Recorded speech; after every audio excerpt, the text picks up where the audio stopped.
যারা কিনা শুটকি লাভার আছেন তাদের জন্য এই ভিডিওটা। আজকের ভিডিওতে এমন একটা রেসিপি শেয়ার করব যেটা দিয়ে 2 প্লেট ভাত অনায়াসে খাওয়া যাবে। তো আজকের এই রেসিপির জন্য নিয়ে নিলাম এখানে শুটকি। এটা হচ্ছে বাঁশপাতা শুটকি। এই শুটকিটা অনেক মজা খেতে যদি আপনি ঠিক মতনে রান্না করতে পারেন। তো এখানে এই শুটকিগুলিকে আমি ভালো করে পরিষ্কার করে নিচ্ছি। শুটকির মধ্যে ছিল অনেক আঁশ। শুটকির গায়ের মধ্যে যে আঁশগুলি আছে সেগুলিকে আমি ছুটিয়ে নিব এবার। যেহেতু এটা শুকনা এর জন্য ছোটাতে একটু সময় লাগছে। তো এগুলিকে ছুটিয়ে ভালো করে ছোট ছোট করে পিস করে নিব। অনেকেই আবার ভাবতে পারেন আঁশ মানে কি, মাছের উপরে যে খোসাটা থাকে সেই খোসাটা পরিষ্কার ছিল না, এর জন্য পরিষ্কার করে নিলাম। এবার আমি শুটকিটাকে ছোট ছোট করে পিস করে নিচ্ছি।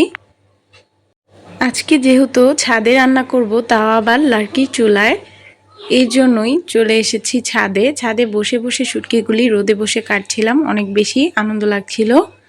আর এদিকে দেখতেই পাচ্ছেন চুলাটাকে কিভাবে সেট করা হয়েছে। চারপাশে অনেক বাতাস, এর জন্য এরকম কাপড় চাপড় যা ছিল ছাদের মধ্যে এগুলি দিয়েই চারপাশটা আটকিয়ে নিয়েছি ভালো করে ক্লিপ দিয়ে। তো এবার আমি শুটকিটাকে ভেজে নিচ্ছি। শুটকিটাকে একটু ভেজে তারপর ভালো করে ধুয়ে নিব।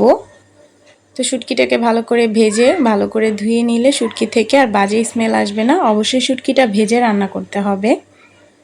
তো শুটকিটাকে ধোয়া হয়ে গিয়েছে, ভাজাও হয়ে গিয়েছে। এবার আমি এদিকে কড়াই বসিয়ে দিয়েছি। এটার মধ্যে দিয়ে দিচ্ছি পরিমাণ মতন তেল।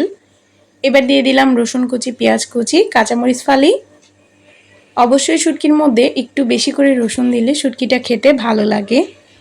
আর শুটকির তরকারিটা আমার শাশুড়ি রান্না করছিল, আমি যেহেতু ভয়েস ওভার দিচ্ছি এর জন্য বারবার আমার কথাই বলছিলাম।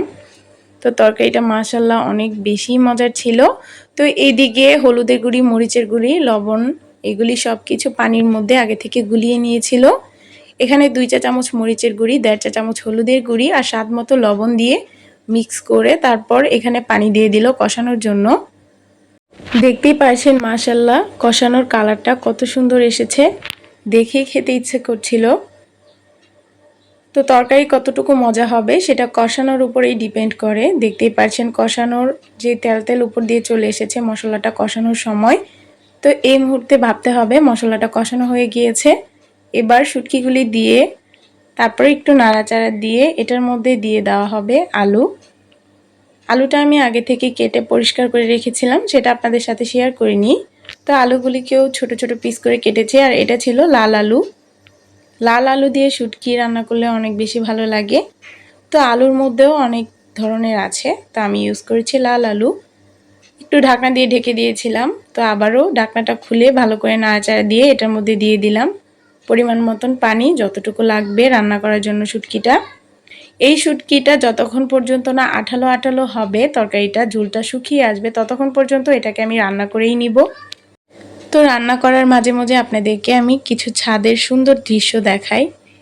আমাদের ছাদ বাগানে কি কি হয়েছে, কি কি লাগিয়েছি, তো সবাই দেখে মাশাআল্লাহ বলবেন।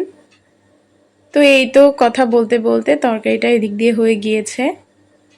তো এই তরকারিটা চুলা থেকে নামালে আরও আঠালো আঠালো হয়ে যাবে যেহেতু আলু দেওয়া হয়েছে। তো দেখতেই পাচ্ছেন মাশাআল্লাহ তরকারি কালারটা কত সুন্দর হয়েছে, খেতেও আলহামদুলিল্লাহ অনেক বেশি মজার হয়েছে। আপনারা অবশ্যই এই তরকারিটা বাসায় ট্রাই করবেন। সবাই ভালো থাকবেন, সুস্থ থাকবেন, আমাদের জন্য সবাই দোয়া করবেন। আজকের মতন এই পর্যন্তই। আল্লাহ হাফেজ।